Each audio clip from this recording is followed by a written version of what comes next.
I want to show the guardians how they can release the dogs from the kennel in a controlled way.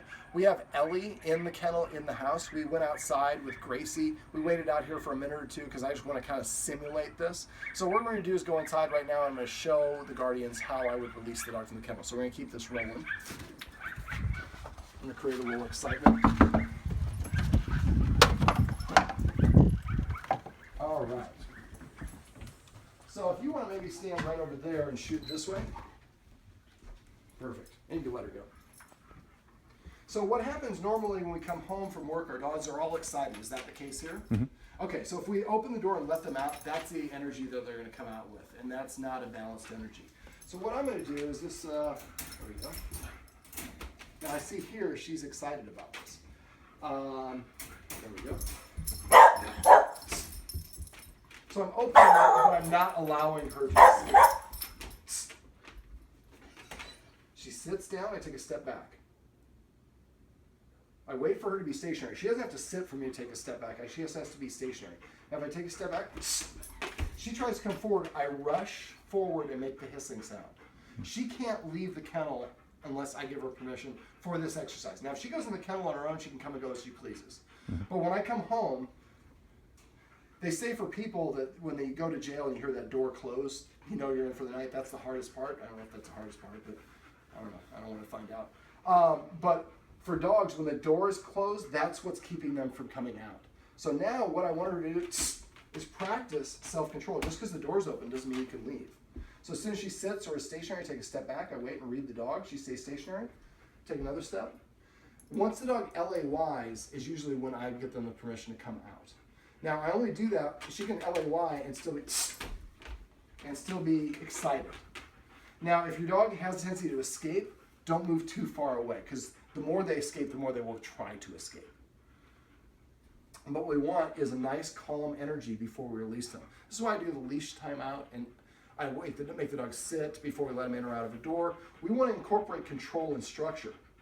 And I always want the dog to do the work. So there's nothing but air between her. There we go.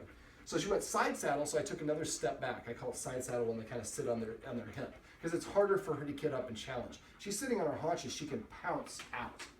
And so I'm waiting for her to LAY. I'm not going to tell her to LAY. As soon as she LAYs the first time, I'll drop to a knee and give her the COME command. I'm spelling these out because I don't want to do it on command. Come. So now when she comes out with a nice calm energy, not this craziness. And that craziness is probably going to be more, the chances for a fight or something to happen is going to be much greater if she's in a crazy, excited energy. So I would do this with both dogs. Now, you asked, before we started this, the question was asked, who should I let out? Or what's the order of letting the dogs out? Because we're going to move this kennel upstairs so the dogs are going to sleep together. When I go, I'm going to let, that's great energy right there. I'm going to go to whichever dog is calm first. That's the dog I'm going to do this exercise with. So what I'm teaching the dogs is calmness gets you what you want. Excitement, nothing happens.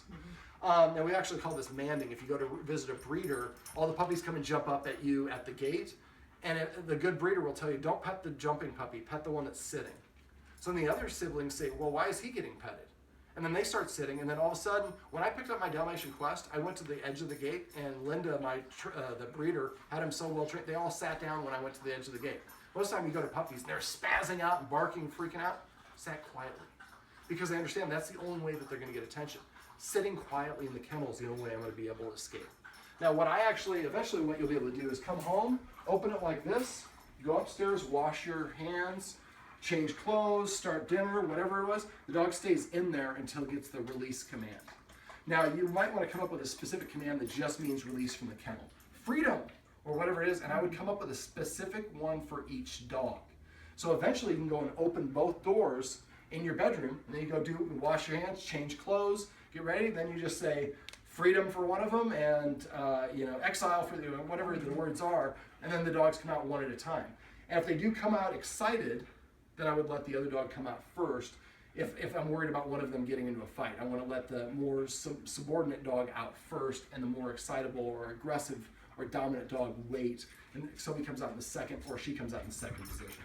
So this is how we add a little bit of structure to letting our dogs leave the kennel.